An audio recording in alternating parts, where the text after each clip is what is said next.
Peter, that was a bit of a crazy trip, wasn't it? Yeah, look, next time we're going to make sure that the plane's not serviced by the AFL engineers. That's what's happened. I think they've spiked the air conditioner. To be here, though, for a third year in a row, what's it mean for the NRL? Oh, look, it's very exciting. It's been an enormous success for us, not only here in Vegas and in America, but also home in Australia. The game's never been more promoted for a first round. You couldn't ask for more publicity, more marketing, and it gives us that impetus to start the season, because when we did the first Vegas, we had record viewership because the people that watched round one that don't normally watch rugby league stayed for the whole season. Do you believe it's growing year on year? Yeah, absolutely growing, and one of our main aims was to sell what we call Watch NRL, which is a subscription channel when you're not in Australia, and the sales have gone up dramatically in America, and we've got to keep that momentum going. It's never going to be a short-term plan, it's always been a long-term plan, but we're certainly making a lot of progress. A big thing this year as well, it's not just rugby league, is the push, but Australian foods and things like that the NRL are behind, so it's more about promoting Australia.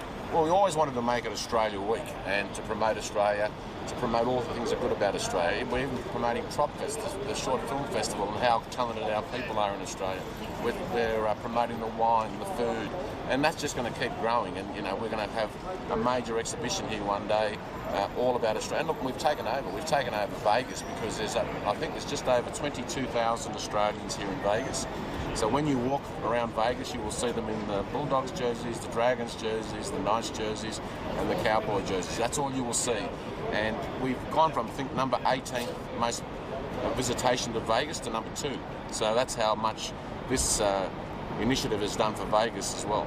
A lot of people thought it was crazy to start with, but then a 5-year deal and you're looking to expand that. Can you just expand on the chance of going to Miami or further expansion into the US? Look, we've always looked at Miami as another market. We might have a game in Vegas and one in Miami. And there's been interest showed, but there's also been interest showed in our global round, taking it to places like Abu Dhabi.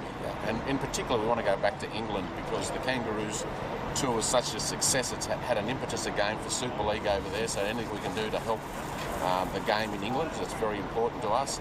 Plus, you've got markets like Japan and Hong Kong that have used to that other game that only goes for 30 minutes. I think it's called Rugby Union. So when they see the real game, Rugby League, I think we can actually migrate them over. Because the key performance indicator is for entertainment is how long the ball's in play. In Rugby League it's 60 minutes, in Rugby Union it's 30 minutes. So they won't know what hit them in Japan and in Hong Kong when we take the game over there. I can appreciate the global round concept, but is America the priority to remain here? Absolutely. And look, America's got 320 million people. Australia's got 26 million. And someone said to me once, there's more population in California than there is in Australia. So this is a market. You've got to go where the market is, and Americans love sport.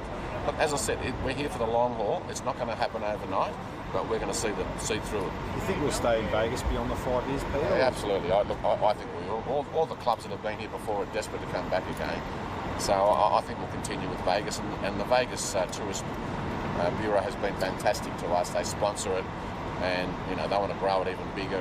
And we came here 3 years ago, and we went into the bureau, and they looked at us and they thought we were totally and utterly mad, which we normally are. But and then now they say, well, geez, you were right. Your vision was correct. We can't believe how this has grown. Yeah. Do you think that's going to put you in a better position negotiating-wise as well? Is it going to bring the game more money? Because they're making a lot of money out of us over here. It's going to bring the game a lot of money. And the beauty about the Vegas venture now is we actually, doesn't cost us anything. We actually make money out of it. So this year it's multi-million dollars we're going to make out of it. And that's because of sponsorships that we're getting, the people that want to be part of the game internationally. So, no, look, I think Vegas is here for the long term. But I'm talking about the fans that come. If we're bringing 20,000 people to a town, the game should get a fair chunk of that cut, right? Absolutely. I'm going to get you to negotiate. So you've got the spiel down perfect, mate. So, no, I agree with you. That's the name of the game, is to get as much money as possible, and it's all new money. That's the important thing. And what people don't understand is that new money then gets pumped into Grassroots Rugby League and into juniors, into country rugby league. You've got to do these things to generate the revenues to put back into the game. And now you've got runs on the board. You can go to these other cities, right, and show them what we're going to bring to their town. Well, they're approaching us. That's the beauty of it. As I said, when we first floated the scheme, everyone thought that they won't get anyone. They'll be lucky to get 300 or 400 people to come over. When you bring in 20,000, it gets their attention. There's a couple of games on the weekend too. Are you looking forward to the footy and some new rules coming in and things like that? It's going to be an interesting weekend. I've never been more excited for a season to start. The last 2 years have been record years for us on viewership. We had the program that rated the most of any program in Australia with the NRL Grand Final. So we've set a very high benchmark, and we want to beat it. And I think these 4 games are going to be outstanding. And the Bulldog supporters and the Dragon supporters, they're 2 big brands in rugby league in Australia. That's going to be exciting. But then you've got the Cowboys and Newcastle, and I was on the Newcastle flight, and I've got to tell you, they're pumped to see the game. And look, it's an experience, because if you haven't been to Allegiant Stadium, that's an experience in itself. Just on the 4 teams that you do have here, 3 arguably boast the strongest rugby league nurseries in Australia. You referred to country rugby league. How important is it for the clubs to get this exposure and the flow-ons then flow back to grassroots footy? As I said, all these new revenues go back to grassroots footy, and then you've got to use the brands and the nurseries that you mentioned so we can put more money in, and that's the aim of the game. And that was my uncle that just yelled out a nice thing about me, so thanks wherever he was. You met any big meetings this week, Pete? There's plenty of big meetings. Give us a name, just a few names. Especially on broadcast rights, that's all I'll say to you. There's a lot of good meetings that are going to hopefully bear some fruit.